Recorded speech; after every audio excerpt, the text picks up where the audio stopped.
배경이 살짝 바뀌었죠. 영상 찍는 게. 제가 5월 달에 정말 바쁜 한 달을 보냈어요. 일단 샌프란시스코에서 지금 현재 뉴욕으로 이사를 했습니다.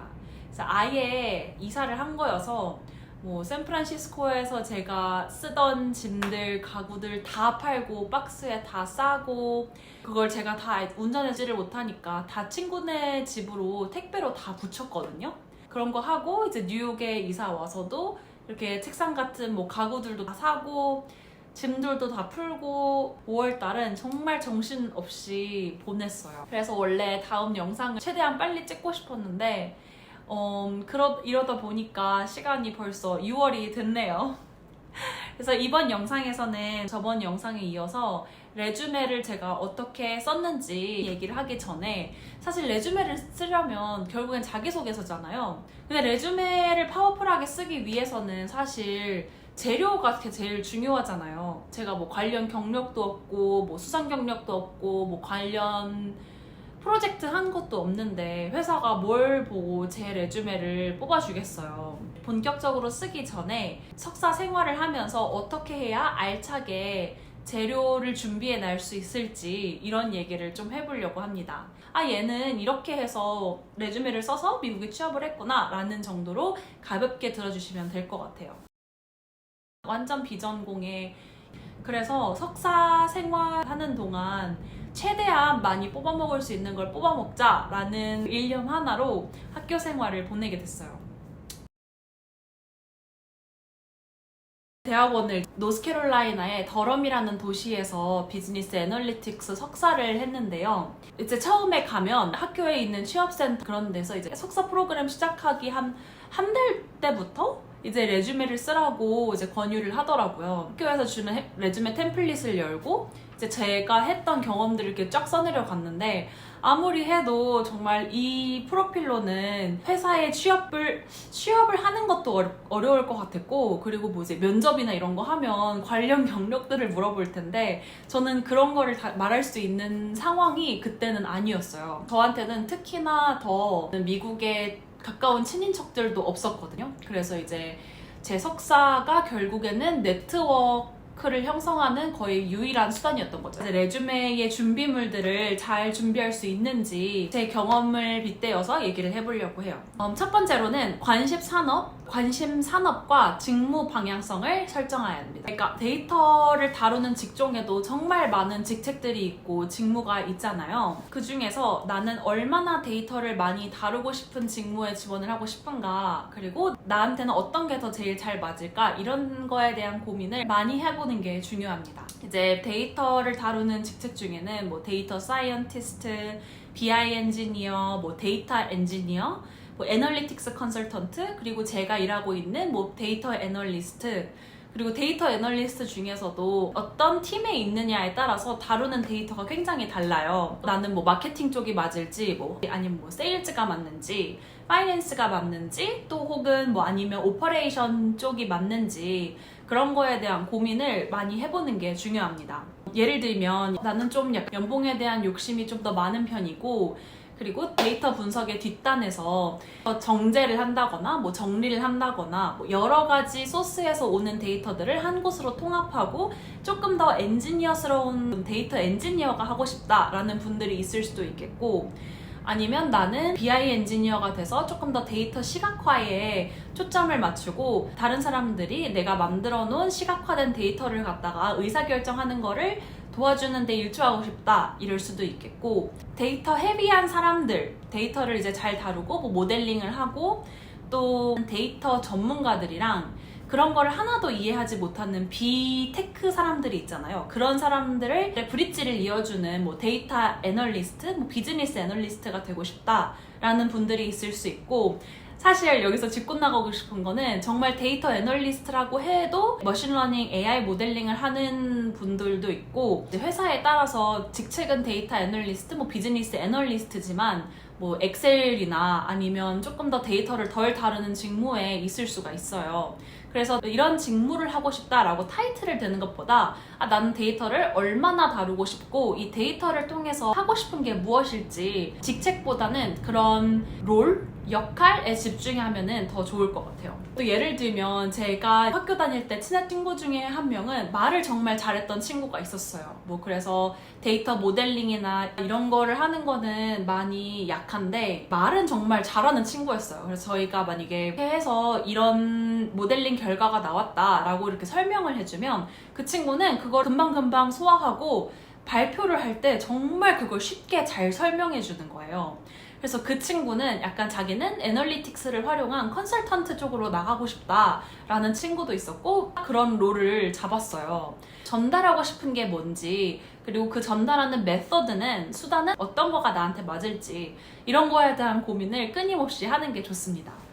그리고 두 번째로는 이제 제가 있었던 대학원 이전의 학부, 인턴십 그런 경력을 어떻게 살릴 수 있을까에 대한 고민을 많이 해보는 거예요. 너무 하나의 또 산업, 또 직무 이런 거에 국한되어서 생각해서 나중에 이제 취업을 한다 되면은 너무 많은 좋은 기회들을 놓칠 수가 있어요. 저는 궁극적으로는 결국엔 테크 회사에 가고 싶었어요.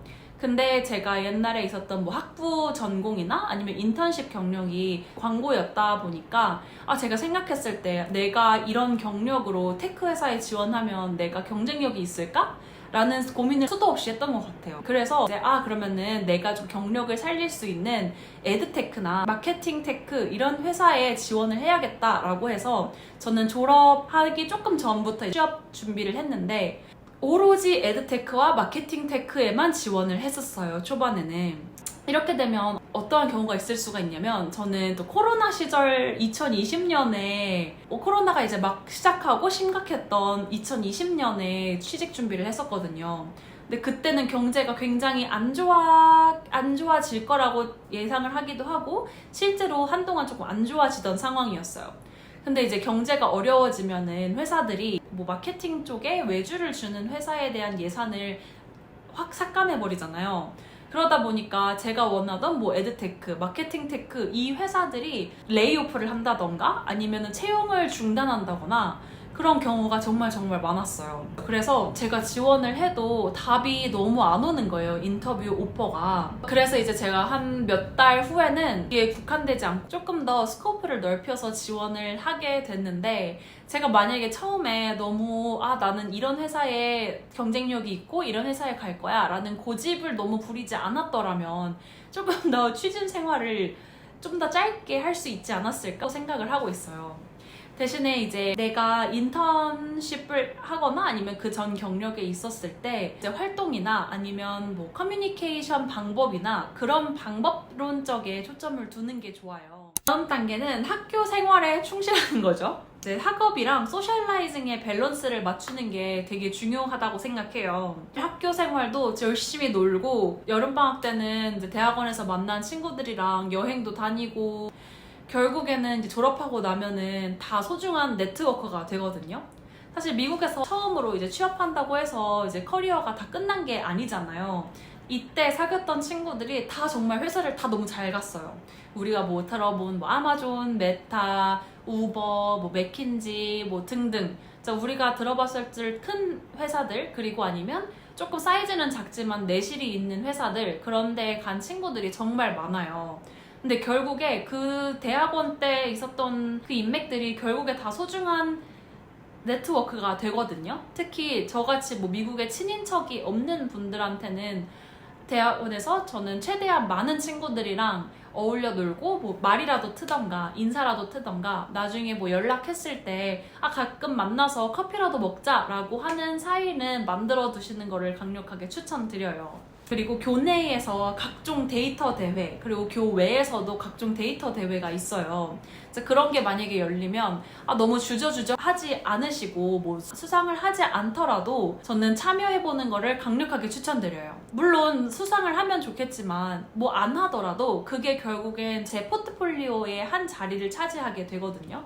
그래서 학교 내에서 열리는 각종 데이터 대회 같은 데 참여해서 미디엄과 같은 블로그 같은 게 있거든요. 그런 곳에 프로젝트 개요 그리고 그런 거를 쫙 올리면 결국에 그게 저의 포트폴리오가 됩니다. 그래서 이런 데이터 대회에 참여하는 것도 굉장히 중요하고요. 그리고 또 다른 거 하나는 학교 커리어 페어.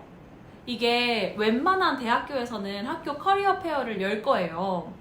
학과 내에서 열 수도 있지만 저는 학교 전체에서 열리는 학교 커리어 페어를 한 두어 번 정도 참여를 했었는데 이게 사실은 거기서 바로 취직으로 이어지기가 쉽지 않기는 해요. 그러니까 좀 확률은 낮지만 저는 이걸 또 가는 거를 추천하는 이유가 어떤 회사들이 있는지를 배우고 엘리베이터 피치를 연습하는 좋은 기회가 될 수가 있거든요.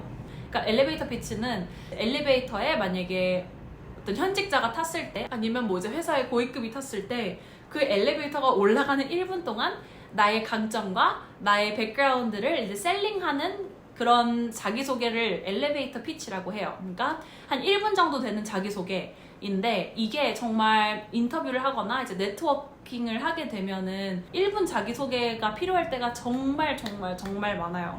근데 연습 하나도 없이 실제로 이제 현직자들이랑 얘기를 할 때 1분 내에 나의 강점, 나의 백그라운드, 그리고 나의 interest, 나의 이제 관심사까지 한 1분에 압축시켜서 말하기가 쉽지가 않아요.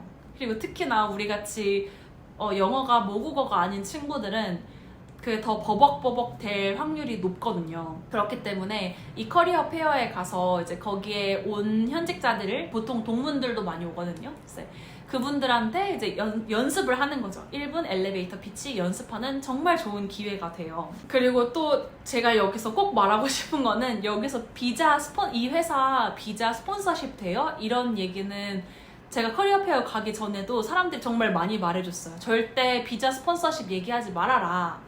이거 여기 커리어 페어 말고도 뭐 네트워킹이나 아니면 나중에 이제 면접 쪽에서 특히나 이제 제가 첫 직장을 구하는 입장이잖아요. 그럼 그냥 비자 스폰서십은 일단 제가 말 먼저 안 하는 게 나아요. 그리고 일단 커리어 페어에서는 더 특히나 취업이 결정된 것도 아니고 면접이 결정된 것도 아니니까 거기에서는 비자 스폰서십 얘기만 하면 약간 그런 거는 안 해주는 게 좋습니다. 마지막 단계 네트워킹 웜업. 그리고 석사 하는 중간에 이제 네트워킹을 많이 해라 라는 얘기를 많이 들으실 거예요. 근데 저는 한국에서 이제 4년제 대학교 졸업해서 왔는데 네트워킹을 해라, 인맥이 중요하다 하는데 저는 처음에는 그게 무슨 말인지 하나도 모르겠는 거예요. 네트워킹이 대체 뭔지, 그 사람들한테 뭐 질문을 해야 되는 건지 아니면 조언을 구해야 되는 건지. 사실 우리나라에서는 그런 문화가 많이 없는 편이잖아요. 그래서 네트워킹 저는 어떻게 했었냐면 저는 또 미국에 친인척이 없는 상황에서 링크드인을 정말 적극 활용을 했어요. 제가 초반에 이제 썼던 방법 중에 하나는